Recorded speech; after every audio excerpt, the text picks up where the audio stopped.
This is Notes in the Margin, a podcast for people who are super excited about writing their non-fiction book, but perhaps, just perhaps, aren't quite doing it. If you always feel called to tile the bathroom or clean the toilet instead of writing your book, you are in the right place. Your host, Vicky Quinn Fraser, has been there, done that, and has literally written the book about it. Join Vicky and her husband Joe as they make notes in the margin about creativity, writing techniques, publishing, and general shenanigans, and get tips and tricks to help you write your book. Hello and welcome to Notes in the Margin, episode 320. Blimey. Hello. I know, hello. Oh God, what's happening now? Oh, good Lord. Brace yourself for the incoming professionalism, people. Oh, Joe, that's rude. Welcome to episode 320, which is called How to Avoid Looking Like an Amateur.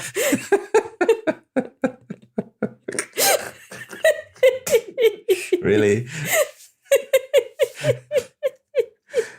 Oh, God.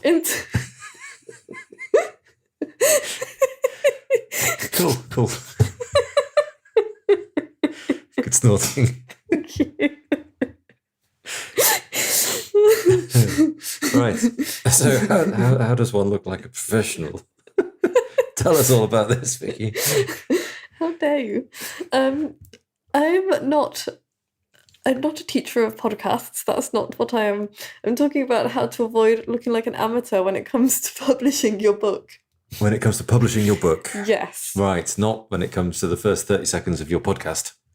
I feel like everybody will have enjoyed that. Yeah. You know what it's like when people laugh and then you laugh and everybody feels good. So you're welcome, dear listeners. Hope you enjoyed that. Yes, I did. Although I'm really hungry and I feel like I might pass out before the end of this podcast. Okay, well, let's make it a quick one. Okay. So what? Yeah. Okay. Right. I'm also a bit bewildered because we've just got back from Barcelona, which was awesome. But we'll come to that in a moment. God. Because first, what are you reading, Joe? I'm reading my second ever Agatha Christie book, which is called The Secret of Chimneys. And not Windows, which is what he said it was called. And I'm like, chimneys and windows are not the same thing. Yeah. Okay. Is it good? They're attached to houses. There was a house theme. Yeah. Kinda. It feels like a very long time ago, one of my sisters decided she was going to write Mills and Boon's books. And so she contacted Mills and Boon and said, how do I become an author? And they said, here's how you write a Mills and Boon book. And they gave her like a 10-page template for a Mills and Boon book. And it was like, there must be a revelation, and there must be this, and there must be a meeting, and there must be learning, and there must be drama. And it was the whole process was written down. And having read nearly 2 complete Agatha Christie books, I kind of feel like there might have been a bit of a pattern. Okay. And I'm not sure I'm interested enough to read a third Agatha Christie book to test my hypothesis. Wow, that's controversial. Controversial statement. Send your letters to Joe. If you're an Agatha Christie fan and you're enraged, send your letters to Joseph Duthack Fraser at whatever address is listed on my website. I know that sounds like... Is it Moxie Books? No, I was thinking if people are going to write an actual letter. Oh, right, okay. Actual Yeah. postbox. Yeah. Yeah, so I mean, I've read the Murder on the Orient Express, because I feel if you're going to read one good. Agatha Christie book, you need to read that one. Mm-hmm. And I've read The Secret of Chimneys, which kind of feels like the same book, but in a house. Has it got chimneys in it? Well, the house is called Chimneys. Oh, I see. You see, because I haven't read that one, and in my head, it was like intrigue involving chimneys. Well, I'm less interested now. Yeah. I was like, people crawling around in chimneys and... I mean, there are secret passages in the house. Oh, well, that's cool. Oh, my God. Do you know what? I would really like to find a house that has an honest-to-God, legit secret passage in it. I mean, there is a proposal in the Dingle plan to make a secret passage. There is, but it's not going to be very secret, though. Well, I mean... It's not.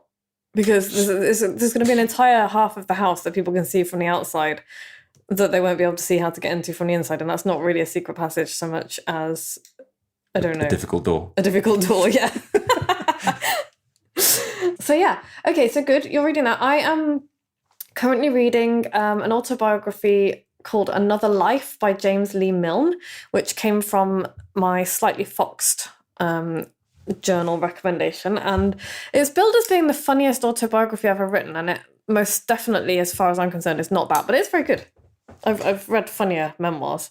I sometimes get the feeling that you're reading very worthy books, and Some of them are. Are you like enjoying? Yeah. Are you enjoying what you read?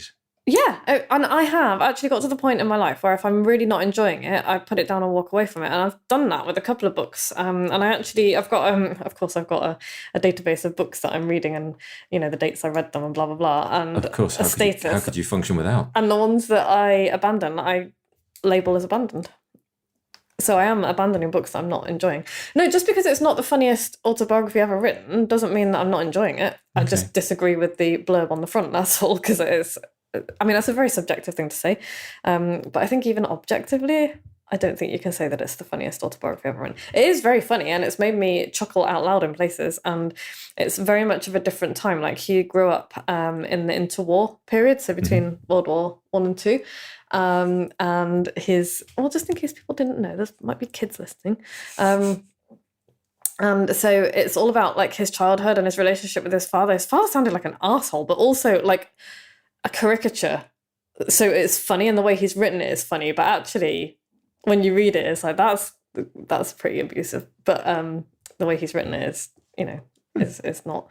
And his mother was the most ADHD person I've ever read about in a book ever.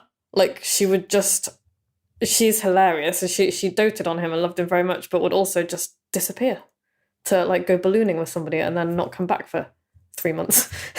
They were quite well to do. They had money. So yeah, anyway, it's all about how, even though his dad was wealthy, he was like, you need to stand on your own 2 feet, which is a worthy, whatever. But because he was that particular brand of wealthy that was like, it was not the done thing for him to, like, get a job behind a bar or delivering newspapers, because he was far too, snooty for that.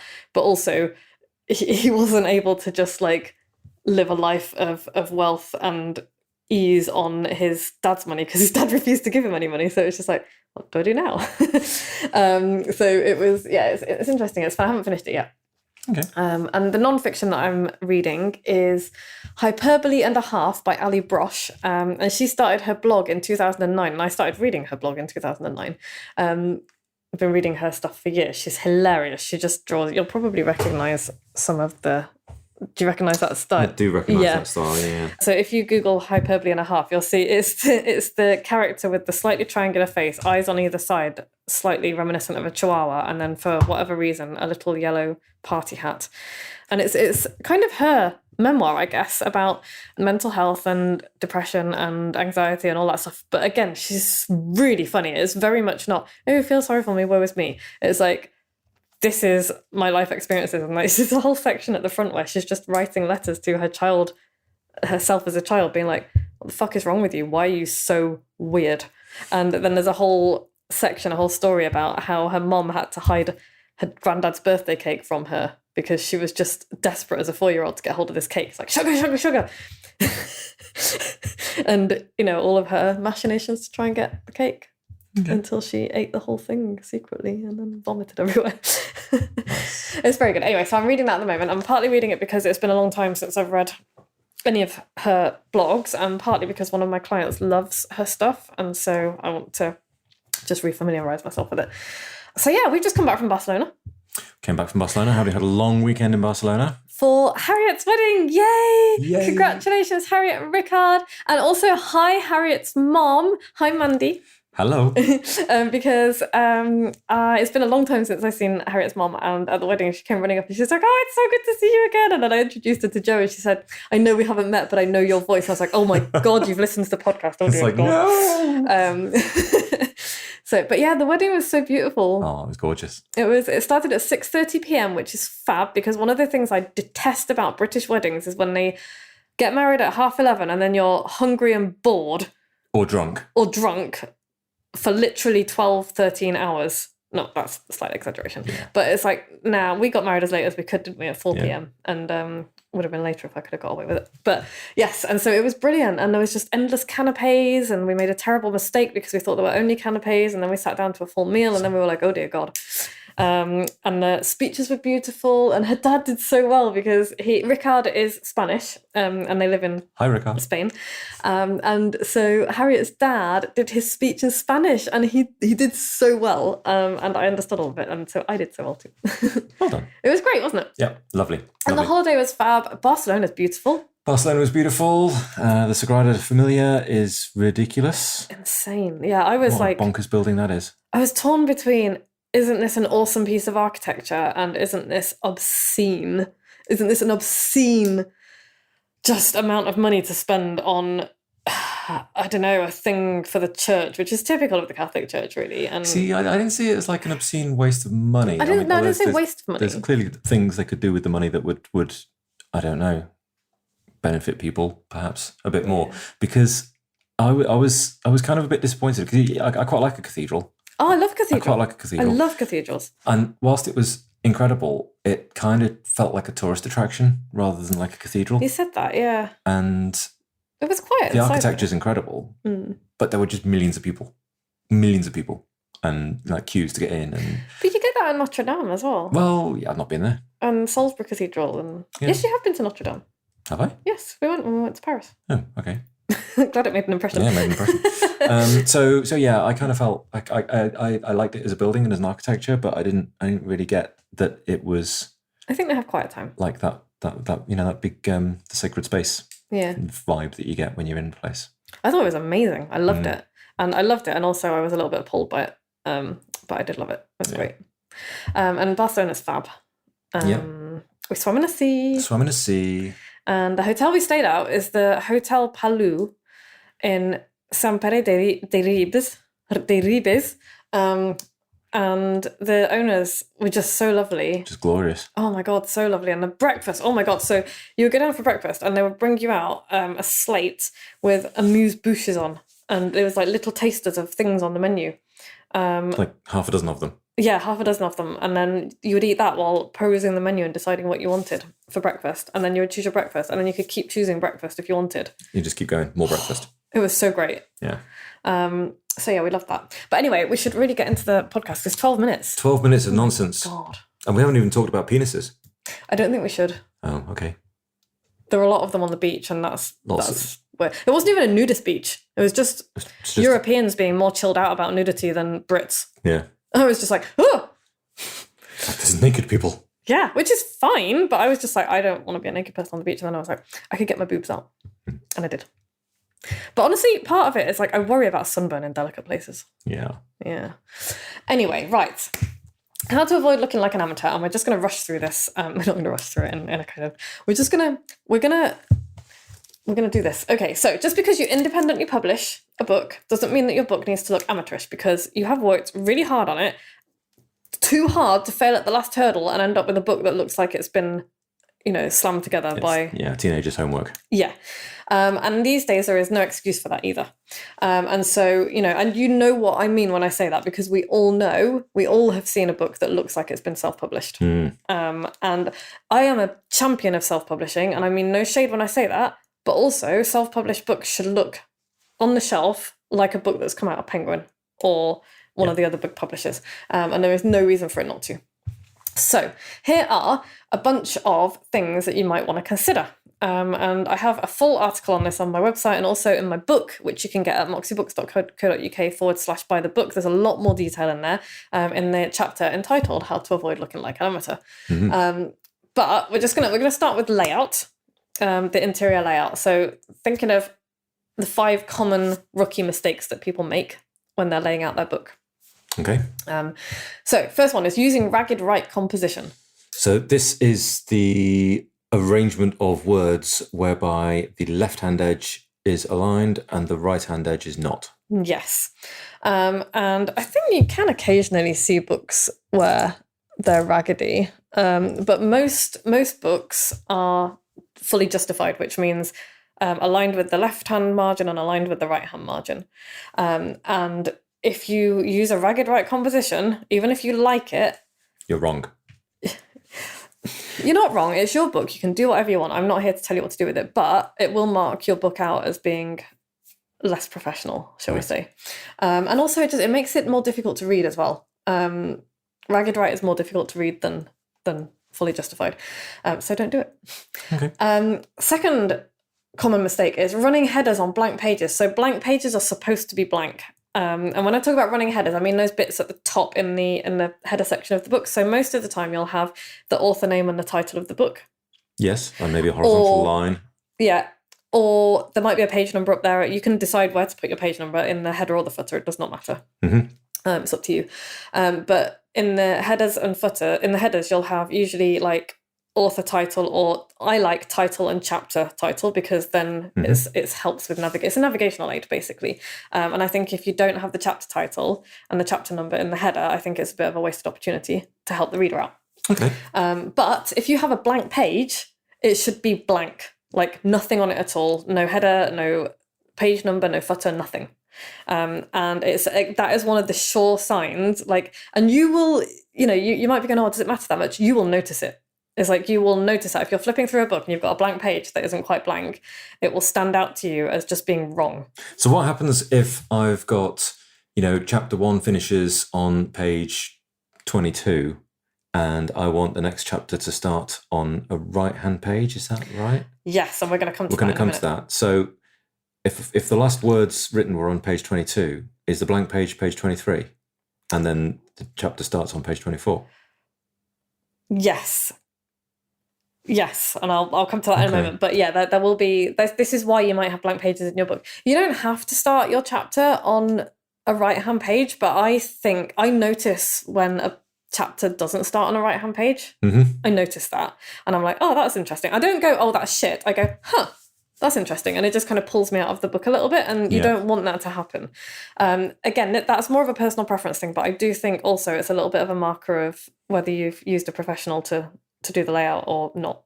Yeah, whether you've just run it through Word and just generated a PDF and printed it. Yeah, because there are hard and fast rules that you should follow, and then there are also conventions that you kind of don't have to. But the publishing industry has conventions for a reason. It looks better, and part of that is probably because we're used to it. I'll hold my hands up and say that. But also, some of it is genuinely because it's useful to the reader. And I do think having chapters starting on a right-hand page is useful to the reader, because if you're flipping through looking for a chapter and for whatever reason you haven't looked in the index or the table of contents, it's easy to look for it that way, because there'll usually be some measure of blank page before it, either a whole blank page or like a chunk of blank page, or you'll see the big title, so it can be useful. Okay, so if a blank page is blank, make sure that it is blank, like fully blank. Keep an eye on your odd and even pages. This is one of the worst layout mistakes that you can make, especially if you're working with lots of different documents. And if you're like working in Word or Mac Pages or something, things can get really messy. Scrivener will compile everything for you. Vellum will compile everything for you.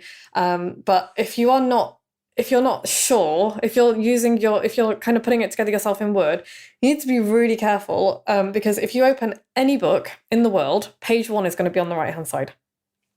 Any book in the Western world written in Roman alphabet that reads from left to right.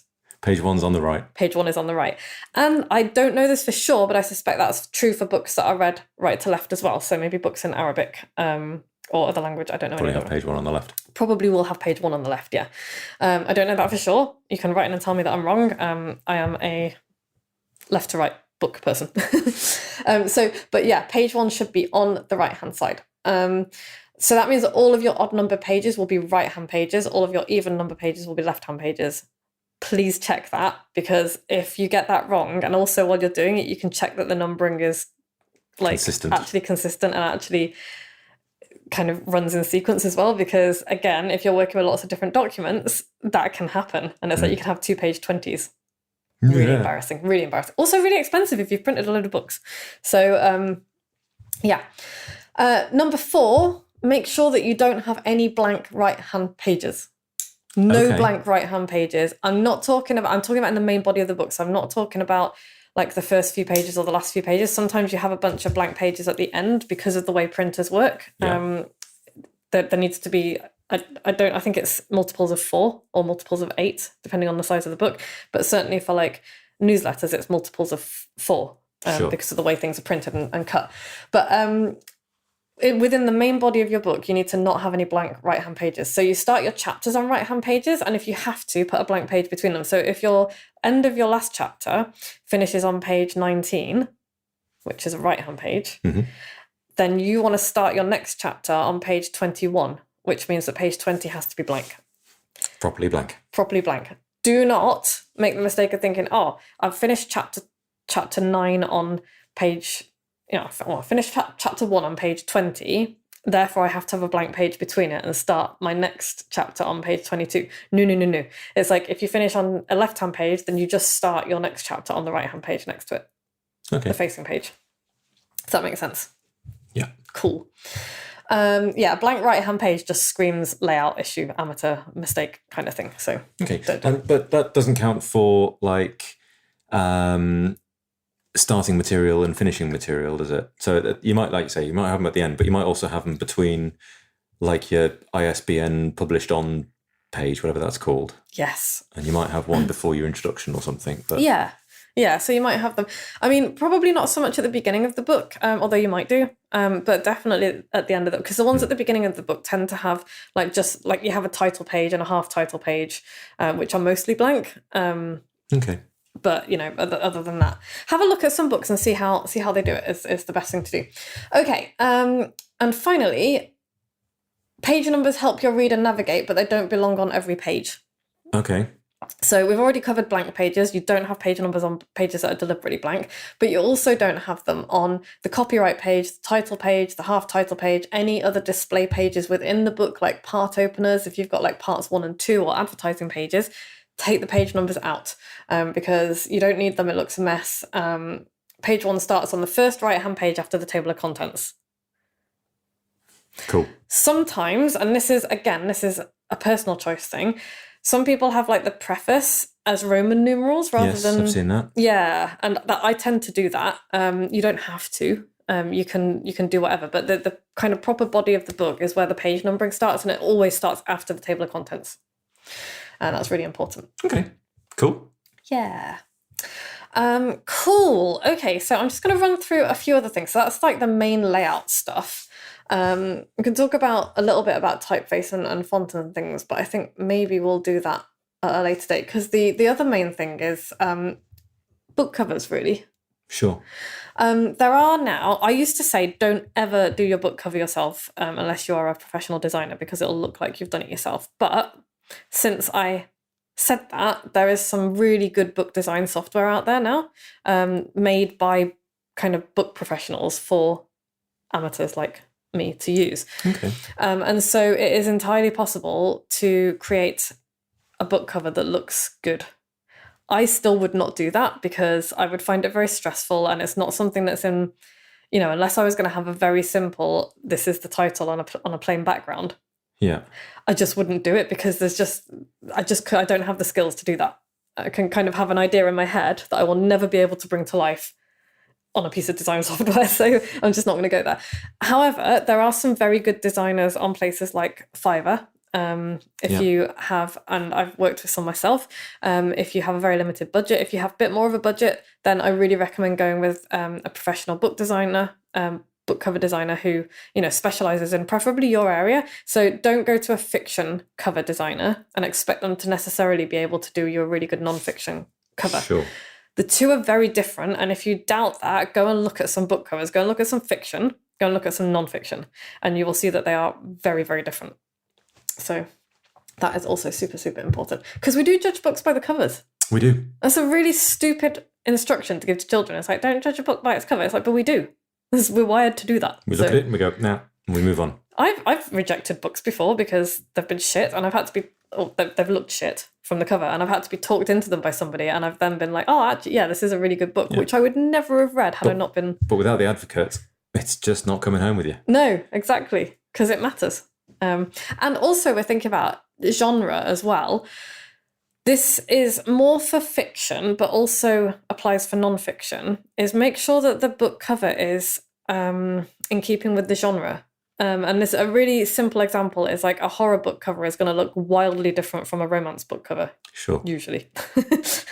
And sci-fi will look wildly different from, either of those and all the rest of it. Also applies in nonfiction. So if you're writing a memoir, that'll probably look quite different from a business book, which will probably look quite different from like a self-help book or a workbook or something. So yeah, just keep that in mind as well, and have a look at whatever designer you decide to work with, have a look at their portfolio and see what they've done, and have a look at the covers that they've made and think, would this look out of place on a bookshelf in Waterstones or whatever?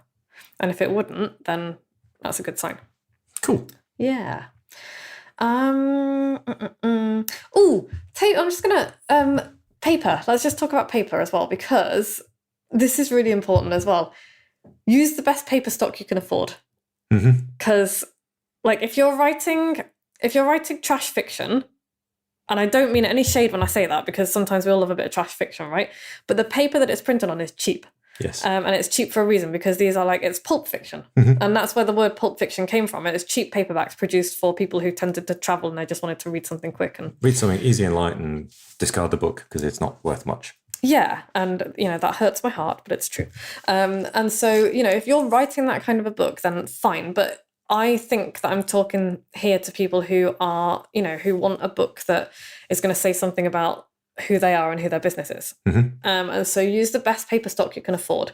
I recommend using cream or off-white or natural paper, because I think it looks better and more professional than white, and it's a little bit easier on the eye. Yeah, I was going to say easier on your eyeballs, isn't it? Yeah, because you want a contrast, but not too much of a contrast, because too much of a contrast and your eyes will start jumping around on the page, especially if people have visual impairments or neurodivergency of some kind. It can be really, really difficult to follow the words on the page anyway. And if you're writing specifically for those people, think about your audience as well. This is just a slight tangent, but also really important. If your audience is over 40, increase your font size, dude, because as soon as you hit 40, your vision starts to deteriorate. I feel attacked. It's true though. It is. And if you're writing for elderly people, you definitely want not necessarily large print books, because you can produce large print books and that's a thing, but just increase the font size a little bit and increase the white space. If you're writing for people who have dyslexia or some other kind of learning difficulty or reading difficulty or perceptual difficulty, then find out what you need to do to make it easy for them to read. It's really, really important. And there's a load of really good practice. In fact, there's a really good book called Type and Layout by Colin Wheeldon. It's quite old now, but a lot of the principles in it are still hold true. It's really written for advertisers and copywriters, but it's the way to do it well. Yeah, and when you're thinking about book covers as well, this is also really important. It's like, what is readable on the book cover? I can't even count the number of book covers that I've been like, I don't know what the title is without looking at the spine or inside, because I can't read the damn font. Yes. So, or that crazy thing where they like use white text over a weird picture. Oh God. And so the contrast of the words changes as you move left to right or up to down. Yeah. And half the text is completely illegible.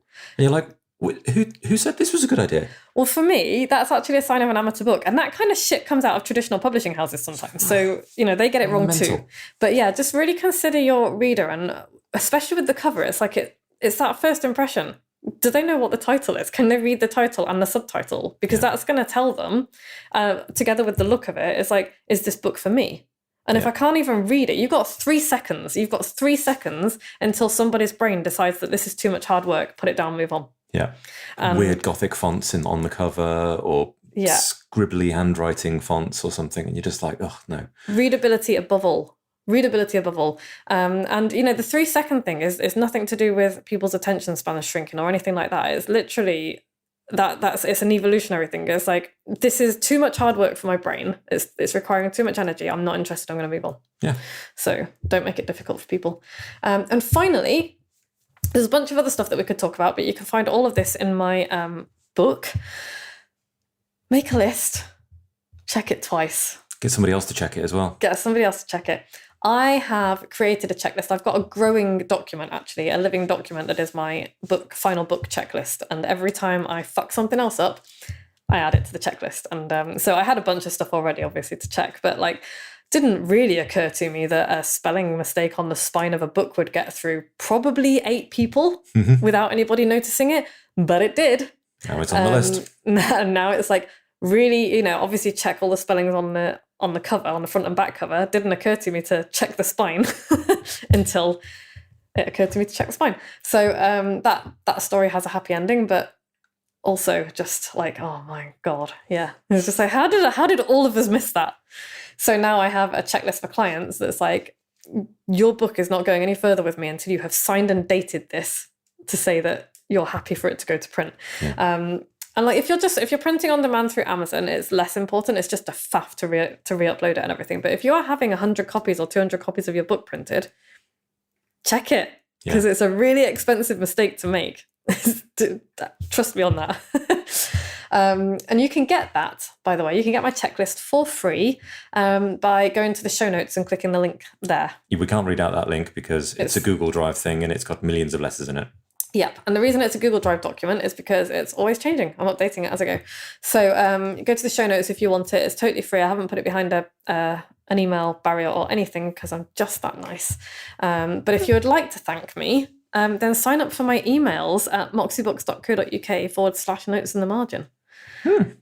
I would love to have you on my email list. You don't have to get the checklist, but, it'd be nice if you did. So, yeah, have you got all that? I've got some of that. Cool. And for the rest of it, I could go and buy your book. Yeah. Because it's not a bad book, is it? It's not a bad book. Yeah. There's high praise from Joe. He loves me very much and he supports me in everything I do and he's very, very proud of me, but he never bullshits me about stuff. If something needs work or if something is bad, he will say, needs to fix that. Yes. Which is awesome. I love that. Could do with you telling me I look like a chimney sweep a bit less often though. Okay. I'll try.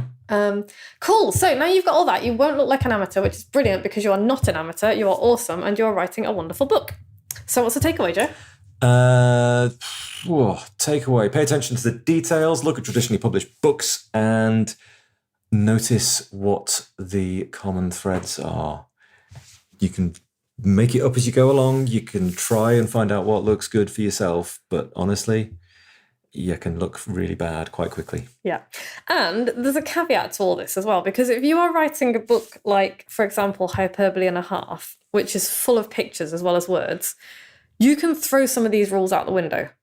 Like if you're designing a book with graphics and like Austin Kleon's, I don't know if I pronounce his name right. I'm really sorry if I'm not. But Austin Kleon's books, Show Your Work as Still Like an Artist. Again, they're really interesting. They're graphically really interesting. They're not just a normal book. There's pictures in there. There's bits. There's diagrams. There's all sorts. And so if you're doing a book that's all words, then the rules that I've just, or kind of the conventions that I've just run through, they're important. But that doesn't mean that you can't break the rules if you know what you're doing. But it's a case of like learn the rules and then decide what you're going to do and make a conscious decision instead of just doing something that's a bit scrappy. I mean, having said that, he's got all his odd pages on the right. He has. And he hasn't got any blank pages on the right. And he hasn't got any blank pages at all, I don't think. I don't think he does. So yes, and the odd pages on the right is super important. It's like something has gone horribly wrong if you have any even pages on the right, any even numbers on the right page. So Right. Next week, we're going to be talking about traditional versus self-publishing. Okay. But in the meantime, if you want to get started and you're ready to go now, you're like, right, I'm really excited about my book. I am ready to do this. I just need some help. Then book a breakthrough jam with me. Book Breakthrough Jam, which you can go to moxiebooks.co.uk/book breakthrough. I don't know when, I can't remember when this is going out. There might be one space left by the time this goes out. Otherwise, I will have a handful of spaces for October. I do maximum of 5 of these a month. So if you wanna get one, then you can. They are awesome. People love them. Or you can get my free writing prompt calendar at moxiebooks.co.uk/calendar. What else? If you like this podcast, go to iTunes and subscribe. It helps us on the rankings. Recommend it to a friend. Write us a review. Send a link. Oh, ask us a question. Ask us a question. If you've got any questions at all about writing, creative writing, publishing, self-publishing, send them in and we will answer them. We will. Absolutely the best thing you can do is send this to 2 people who might enjoy it. Cool. Thank you. Joe, thanks very much. No worries. Podfly, as usual, thank you for making us sound slightly more professional than we otherwise would. Harriet, as always, thank you for being amazing. Love you so much. I would not be able to dress myself without your help. That sounds weird. It does. Okay. And thanks to you, dear listener, for listening and writing. Yeah, go do something. Don't just listen. Go do something with this stuff. Right. We'll be back next week. Goodbye. Bye. Thanks so much for listening. Check out the show notes at moxiebooks.co.uk/podcast for links to everything we've mentioned in this episode. Remember to subscribe to this podcast wherever you get your podcasts from. And if you'd like to hear more from Notes in the Margin, you can sign up to get regular emails from Vicky into your inbox at moxiebooks.co.uk/notes in the margin. We'll be back same time next week.